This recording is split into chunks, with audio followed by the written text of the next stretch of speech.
이번엔 최재성 전 청와대 정무수석과 함께 민주당 공천 상황 집중적으로 분석해 보겠습니다. 수석님 어서 오세요. 안녕하세요.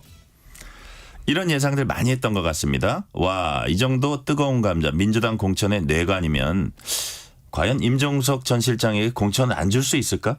수석님 당초에 어떻게 예상하셨어요? 준다 안 준다? 뭐 안 준다고 얘기를 했죠. 아, 수석님은 네, 안 줄 거다? 네네. 예상이 맞았네요. 네. 불행하게 예상이 맞았습니다. 설마 했는데 뚜껑을 열고 보니까 임종석 공천 배제.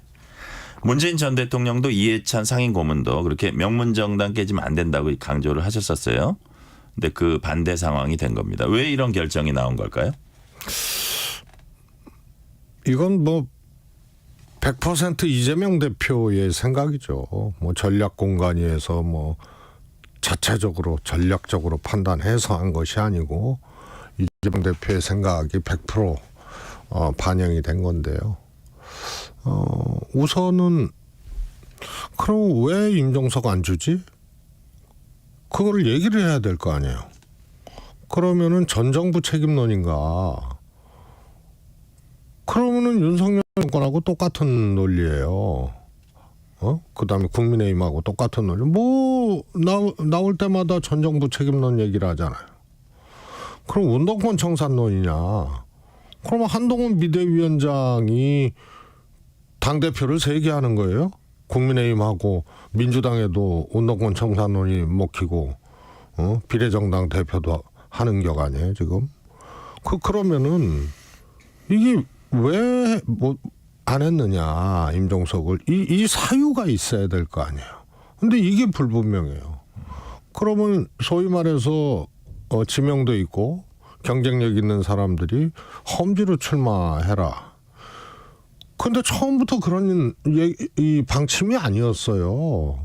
임종석 실장이 대표한테 계속 면담 신청을 했는데 제가 알기로는 20차례 가까이 한 15차례를 요청을 했는데 안 했어요.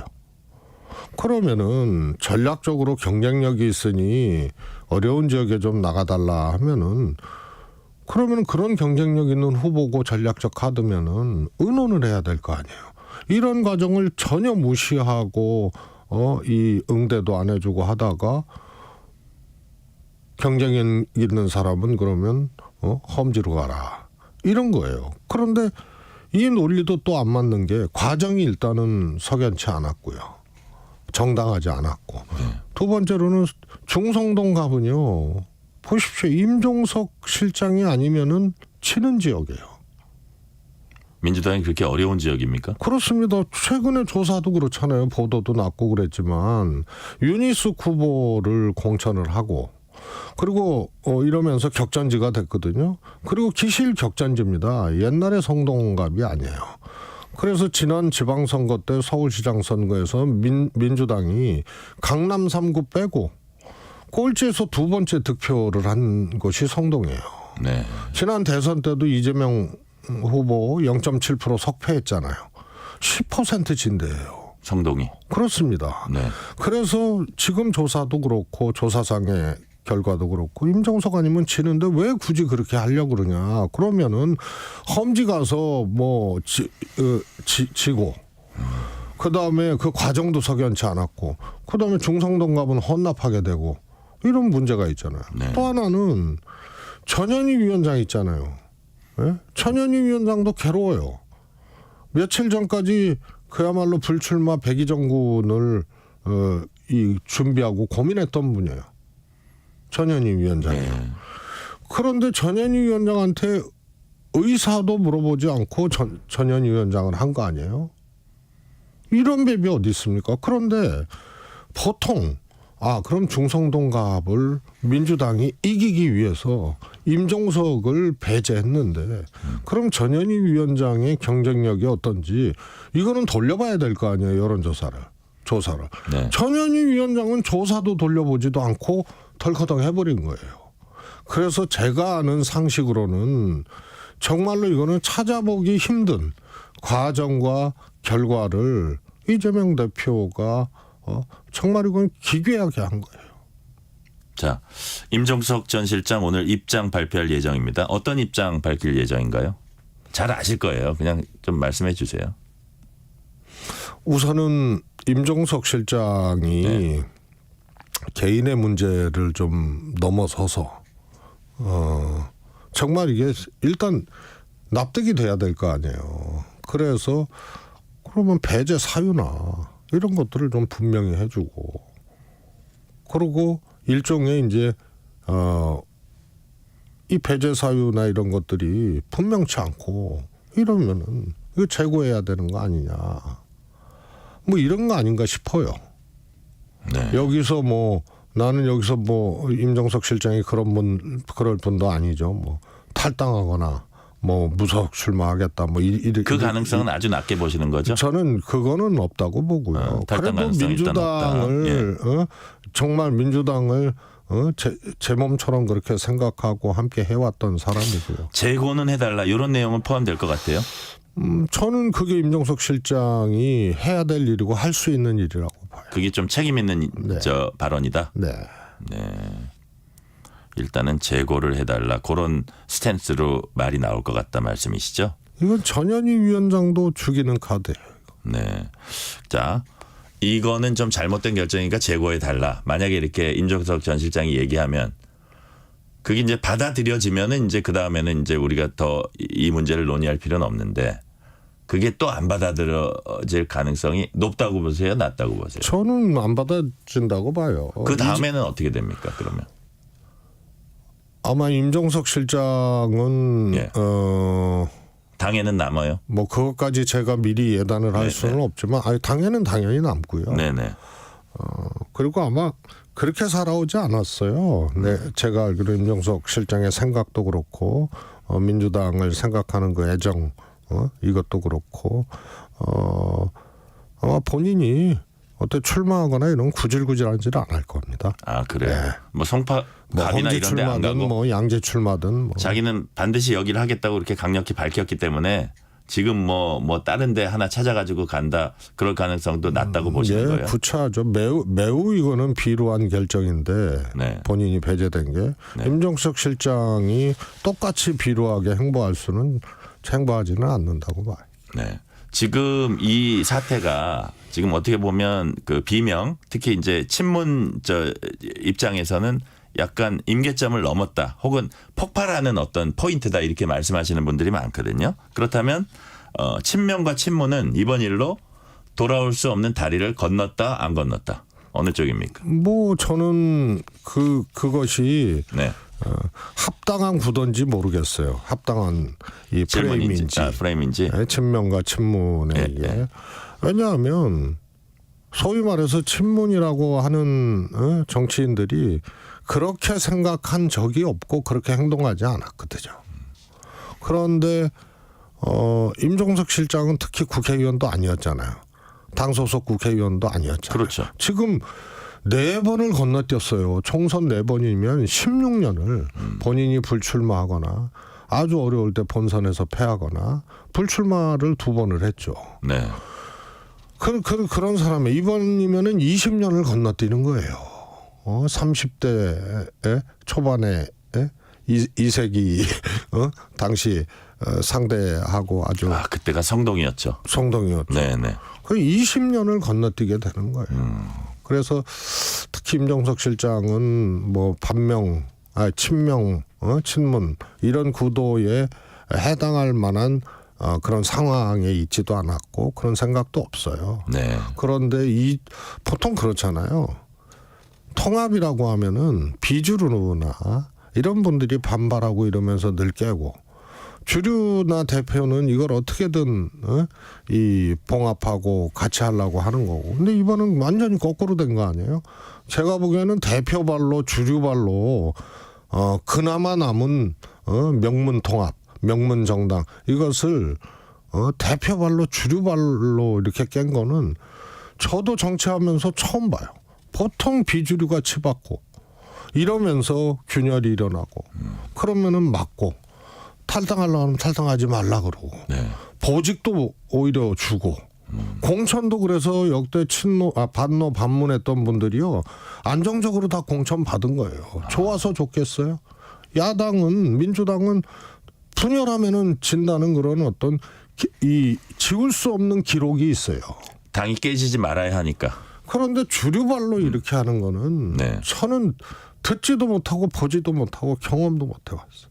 자, 그럼 지금 이제 총선이 불과 40일 남았습니다. 그래서 민주당이 뭐 위기론이 당연히 나오고 있어요. 박홍근 전 원내대표 같은 분은 이런 식이면 100석이나 제대로 할 수 있겠나. 잘못하면 공멸이다 이런 얘기까지 했습니다. 근데 이제 40일 짧다면 짧지만 또 길다면 긴 시간일 수도 있어요. 의원님 보시기에 민주당에게 다시 기회가 찾아올 수 있다고 보세요?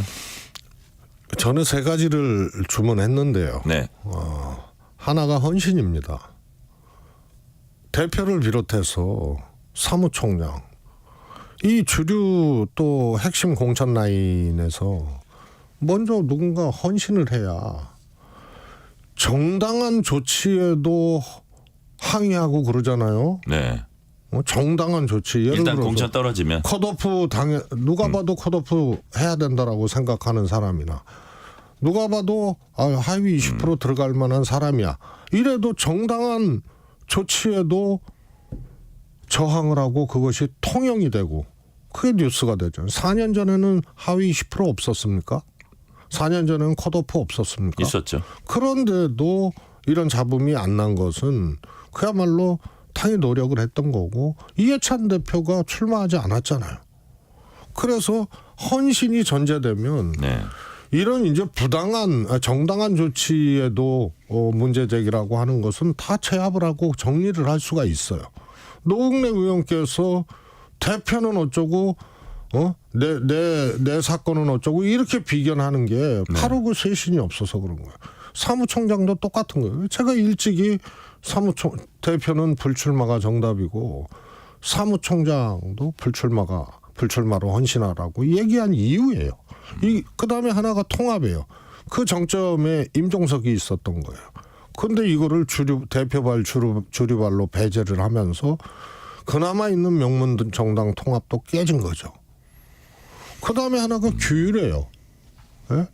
친명 쪽에 부당한 정치적 행위라든가 출마 행위. 네. 그게 뭐냐면은 비명 자객 아니에요. 네. 자기가 땀 한 방울 안 흘리고 특정 지역에 가서 소위 말해서 이재명 후광으로 또 강성 당원들 후광으로 가서 친명 의원을 꺾겠다.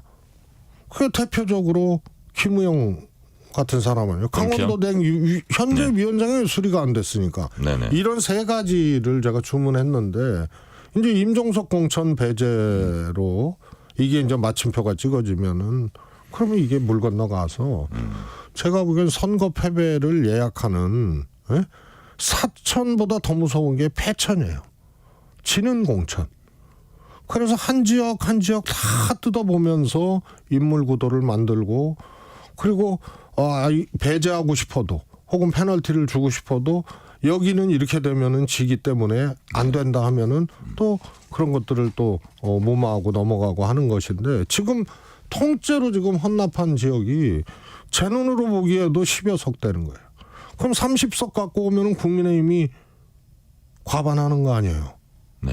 그런데 정당 지지율이 최근 한 달 새에 공천 과정을 거치면서 요동쳐서 민주당 하강 곡선 그리고 있잖아요. 가장 두드러지게 나타나는 게 서울하고 부울경이에요. 그리고 공천 과정에서 패천, 지는 공천을 무슨 이유인지 지는 공천을 하기 때문에 일단 한강벨트가 무너졌어요. 제가 보기엔 어려워요. 동작도 어렵고 그다음에 이 성동도 어렵게 되고 영등포도 어렵게 돼요. 거기다 민주당은 어떤 리스크가 또 하나 있냐 하면은 탈당하거나 이런 분들이 개혁신당 이준석 개혁신당과 이낙연 새미래의 정당 지지율이 어떻든 간에 탈당한 전현직 의원들이 출마를 하면 득표력이 있습니다. 이게 잠식 효과가 크거든요. 그러니까 졸지에 민주당 우세 지역이 격전지 내지는 열세 지역으로 바뀌어버리는 게 대표적으로 영등포 같은데요. 신경민 의원이 출마를 하게 되면 국민의힘과 김민석 의원의 구도가 1대1 구도에서 3자 구도로 가게 되면 국민의힘이 유리해진다. 유리해지고 그래서 한강벨트가 제가 보기에는 지금 무너지고 있는 거예요. 네. 앞서 언급된 여론조사 개요 말씀드립니다. KBS가 한국리서치에 의뢰해 지난 17일부터 사흘간 서울 중성동갑에 거주하는 만 18세 이상 성인 남녀 500명을 전화 면접 조사한 결과입니다. 자세한 내용은 중앙선거 여론조사심의위 홈페이지에서 확인할 수 있습니다. 그런데요. 만약에 이번 총선에서 민주당 성적이 저조하면 이재명 대표의 사법 리스크라든지 이런 것도 더 커지고 정치 생명에도 이제 더 안 좋을 거라는 예상은 많은 사람들이 하거든요. 그런데도 이렇게 당의 극심한 분열을 감수하면서 그 방향으로 간다? 이게 좀 의아한 측면도 있어요. 제가 정말 이재명 대표가 당대표 되신 후로 사법 리스크는 온몸으로 똘똘 뭉쳐서 막아야 되고 너무 부당하다. 그래서 오히려 그때는 반명 의원들에 대해서 온당치 않다. 정당의 당대표에 대해서 그것도 대선 패배한 사람을 저렇게 한 적은 없어요. 전직 대통령을 한 적은 있어도. 그래서 똘똘 뭉쳐서 검찰 수사나 사법 리스크의 공격을 막고 그러나 이재명 대표에게는 능력 있는 리더십을 보여달라고 주문을 했어요. 제가. 네. 공개적으로도 하고. 결국 이 문제도 제가 보기에는 총선 지면요. 당연히 이재명 대표 정치 인생도 끝나고 개인사도 어려워지는 거예요. 그런데 근데 왜 이렇게 가느냐. 이게 지금 해석이 안 되는 거예요. 그래서 결국은 이 대표의 리더십의 문제 또 이 정치를 하고 또 이 정치를 바라보고 겪고 또 헤쳐나가고 하는 이런 과정에 리더십의 문제가 저는 근본적으로 관통하고 있는 거라고 봐요. 네. 그러니까 듣도 보도 못하고 경험하지 못하는 일이 일어나는 거예요. 안규백 전략공천관리위원장이 추미애, 전현희, 이현주 전 의원을 여전사 3인방이라고 부르면서 전략공천할 뜻을 저희 여기 이제 출연해서 얘기를 한 바가 있는데요. 아마 윤석열 정부를 강하게 비판하면서 일종의 파이터로서 이제 역할을 하기를 바라는 것 같은 그런 느낌을 받았거든요. 이런 부분에서 당에서 민주당에서 기대했던 효과를 거둘 수 있을까요? 추미애 장관은 민주당 그냥 이 눈 감고도 그냥 당선되는 지역 있지 않습니까? 이런 데 말고는 격전지 정도만 넣어도 어디든지 이기기가 어려워요. 일단 뼛속까지 민주당 뼛속까지 국민의힘 빼고 나머지 유권자들이 어떻게 선택하느냐의 문제 아니에요. 네. 그러면은 추미애 장관 같은 경우에는 민주당 지지자 외에는 확장력이 없다는 게 입증이 됐어요. 그래서 많이 넣었다고 보도도 나오고 실제로 당에서도 한 거 아닙니까? 민주당에서 동작도 넣어보고 네. 송파도 넣어보고 중성동갑도 넣어봤다는 거 아니에요. 안 되잖아요. 그런데 무슨 여전사예요. 과장되고 잘못된 해석이다. 아니 출전해서 해보지도 못하고 주저앉는 게 총선에서 무슨 민주당의 여전사예요. 이기는 여전사를 발굴하든가 그렇게 세팅을 하든가. 그래서 아니에요. 제가 보기에. 이현주 전 의원은 어때요? 이현주 전 의원은요. 광명에 처음에 나올 때 그때 민주당으로 나왔잖아요. 그때도 법조인 여전사 3인방 그렇게 명명되면서 나 이거 이현주 의원이 이렇게 아이디어를 낸 거 아닌가 싶기도 해요. 본인이 초선 처음에 임명할 때 검사 3인방인가 뭐 해서 여전사 3인방 있었어요. 그때. 아, 있었어요? 예. 그래서 강명에서 됐죠. 이현주. 그 이현주 의원 복당에 대해서는요. 뭐 더 얘기하지를 않겠어요. 그게 무슨 제가 정말 철새도 해를 걸르는데 민주당에서 다른 당 갔다가 바로 온 게 아니고요. 몇 당을 또 거쳤어요. 확장력이 없잖아요. 총선에 무슨 도움이 되죠? 근데 굳이 하려고 그래요. 그래서 전현희 의원 정도가 생각해 볼 수 있는 건데 임종석하고 너무나 짓궂은 거죠. 진짜 여전사인데 이기는 임종석을 제껴놓고 그 유일하게 여전사 평가를 받을 만한 전현희 위원장을 네. 이기는 임종석을 제끼고 글리 가서 지는 게임을 만들려고 한다? 그러면 멀쩡한 여전사는 죽이는 거고 여전사 아닌 사람을 여전사로 나가면 질 수밖에 없는 사람을 여전사로 해서 3인방을 묶는 거는 이거는 인위적이다 이런 평가를 넘어서서 정말 주작도 이런 주작이 없죠. 네. 오늘 여기까지 듣겠습니다. 최재성 전 청와대 정무수석이었습니다. 감사합니다. 고맙습니다.